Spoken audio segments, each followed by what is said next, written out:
नमस्कार दोस्तों, स्वागत है आपका हमारी एक और नई वीडियो में। दोस्तों, आज हम बात करने वाले हैं ओशो के बारे में। दोस्तों, आपने ओशो का नाम तो ज़रूर सुना होगा, जिनका असली नाम रजनीश था और वो एक ऐसे गुरु थे जिन्होंने दुनिया भर में अपनी शिक्षाओं और विचारों से लाखों लोगों को आकर्षित किया था। उनके जीवन की कहानी इतनी दिलचस्प और अजीब है कि उसे सुनकर कोई भी हैरान रह जाए। ओशो ने अपने जीवन में वह सब कुछ किया जो एक साधारण इंसान कभी नहीं कर सकता था। आज हम बात करेंगे ओशो की उस असाधारण जीवन के बारे में जिसमें 93 रोल्स रॉयस कारें और 1000 करोड़ की संपत्ति थी। क्या यह सच था? क्या ओशो ने सच में इतनी सारी रोल्स रॉयस कारें खरीदी थी और वे इतनी संपत्ति के मालिक कैसे बने? चलिए जानते हैं ओशो के शानदार जीवन की पूरी कहानी। ओशो का जन्म 11 दिसंबर 1931 को मध्य प्रदेश के एक छोटे से गांव कुचवाड़ा में हुआ था। उनका नाम रजनीश था और वे एक सामान्य परिवार से थे।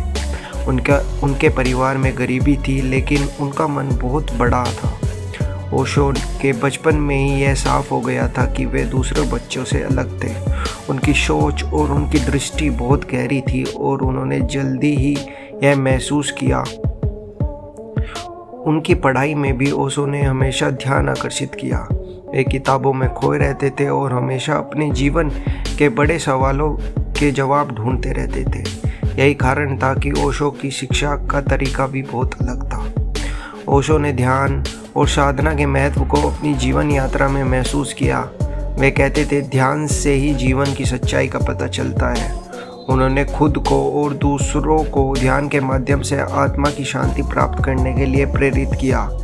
धीरे धीरे ओशो के विचारों ने एक पूरी दुनिया को आकर्षित किया। लोग उनकी ओर खींचे चले आते थे। ओशो का मठ जो पुणे में था बहुत प्रसिद्ध हो गया था। उनके अनुयायी बढ़ते गए और ओशो ने अपनी धर्मशाला में जीवन के कई ऐसी बातें सिखाई जो सामान्य धर्मचारियों से अलग थी।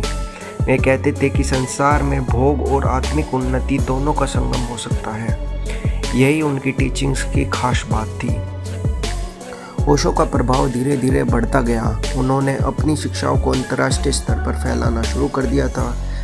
एक ऐसा समय आया जब ओशो को भगवान के रूप में भी देखा जाने लगा। उनके अनुयायी उन्हें भगवान के रूप में पूजने लगे थे। यह समय ओशो के जीवन का सबसे चमत्कार दौर था, लेकिन इस दौरान उन्होंने एक विवादास्पद निर्णय लिया। 1981 में ओशो ने अमेरिका के ओरेगन राज्य में रजनीशपुरम नामक एक शहर बसाया। यहाँ उन्होंने अपने अनुयायियों के लिए एक विशाल आश्रम तैयार किया। ओशो के पास दुनिया भर से लोग आने लगे थे और इसी दौरान उन्होंने एक अजीबोगरीब फैसला लिया। 93 रोल्स रॉयस कारें खरीदी। यह खबर जल्दी दुनिया भर में फैल गई और यह एक बड़ा विवाद बन गया। लोग यह जानकर चौंक गए कि एक साधु गुरु के पास इतनी सारी महंगी और लग्जरी कारें कैसे हो सकती है। ओशो का कहना था, मैं एक साधु नहीं हूँ, मैं एक नया दृष्टिकोण लाने वाला व्यक्ति हूँ। उनका मानना था कि भौतिक सुख और आत्मदायकता दोनों का संतुलन हो सकता है। वह यह भी कहते थे, मैं हर चीज़ का अनुभव करना चाहता हूँ, चाहे वह भौतिक हो या मानसिक। यही कारण था कि ओशो ने रोल्स रॉयस जैसी महंगी कारों का उपयोग किया। ओशो की शिक्षाओं और उनके अनुयायियों की शिक्षाओं के साथ साथ उनके पास भी बड़ी संपत्ति जमा होने लगी थी। ओशो के अनुयायी करोड़ों की संख्या में थे और उन्होंने ओशो आश्रम में हर एक सेवा के लिए पैसे दिए थे। ओशो के पास 1000 करोड़ रुपए से भी ज़्यादा की संपत्ति थी। उनकी संपत्ति में विदेशों से आए निवेशक, कंपनी के डोनेशन और उनके अनुयायियों से जमा किए गए पैसे शामिल थे। यही कारण था कि ओशो के पास न केवल कारें थी बल्कि उन पर ऐशो आराम की कोई कमी नहीं थी। उन्होंने अपनी ज़िंदगी को एक अलग ही तरीके से जिया जो बहुत से लोगों के लिए चौंकाने वाला अनुभव था।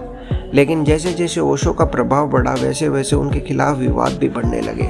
अमेरिका में ओशो को कई कानूनी और सामाजिक समस्याओं का सामना करना पड़ा। 1985 में ओशो को गिरफ्तार कर लिया गया और उन्हें अमेरिका में निर्वासित कर दिया गया। ओशो अपने जीवन के आखिरी दिन 1990 में पुणे के आश्रम में बिताए।